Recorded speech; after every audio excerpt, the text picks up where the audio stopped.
Okay, so with whatever color media you're using for this project, our goal is to create layers of gradually darkening, overlapping values in order to create all of your values in your objects and make them look three-dimensional. So here I'm just taking a light orange, which is the next darkest color in my apple, and I'm going around and darkening all but one little spot on the apple that will stay yellow. And I could have colored that yellow section separately, but I really wanted to approach crayon the same way we're going to approach watercolor, so that no matter what media you're using, you're sort of following the same layering steps. Honestly, I don't know what this is going to look like with the crayon, you guys. I've never tried to color a real thing with crayon before.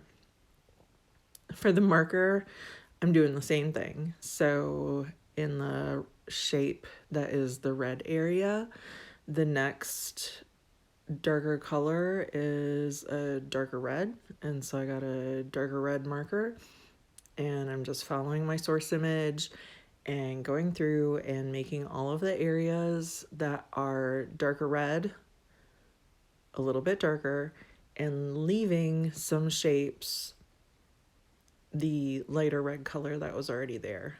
So with each layer you're applying onto your still life, you should be adding color to less of the picture, because you're always going to want to leave a little bit, at least a little bit, of the color before showing. Otherwise, what was the point?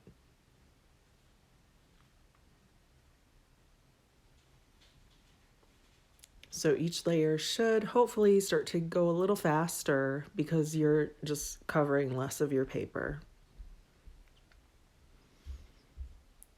Okay, so that's the red section, and now I'm going in and looking at the transparent glass section. You can see the green doesn't quite match up with what I did with watercolor. The marker is always going to be more intense color. It's just super saturated color, and you're just going to have to deal with it. It's not going to be as pastel as the colors that you see in real life or using other color media. So I'm just going around with a really light gray, getting the shadows on the clear glass parts. The goal is for it to look like there's glass there and have it look three-dimensional.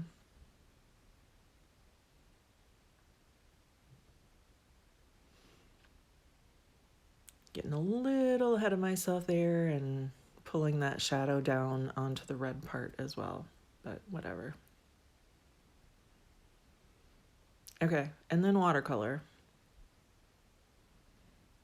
I'm mixing a dull green, and I'm actually adding some black because the shadows looked really sort of gray in my source image on the vase, but I did want to have some of that green showing up too that I used for the wall color, not just pure gray.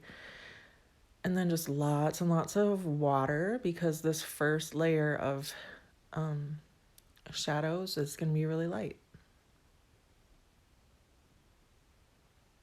Testing out on my sketch.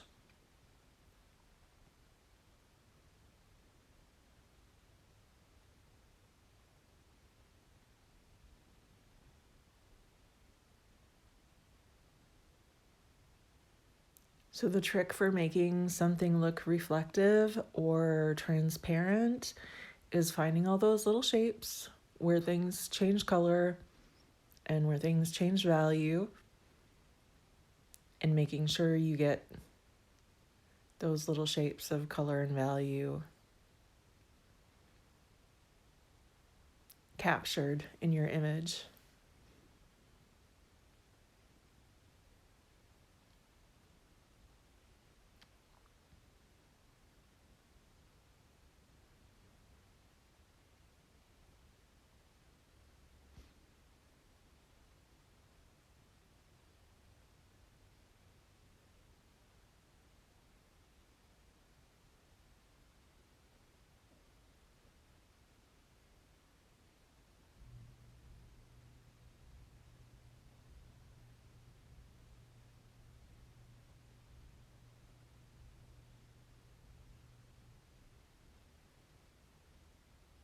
because that vase is clear glass and the water was just clear water, there's not going to be a huge dramatic difference between that and the background, but hopefully just enough that we can see that the vase is there and it looks shiny and reflective, and the stems on the flowers are distorted, and all the things that happen in real life, so that it is evident that there is glass and water there and not just an outline of a vase.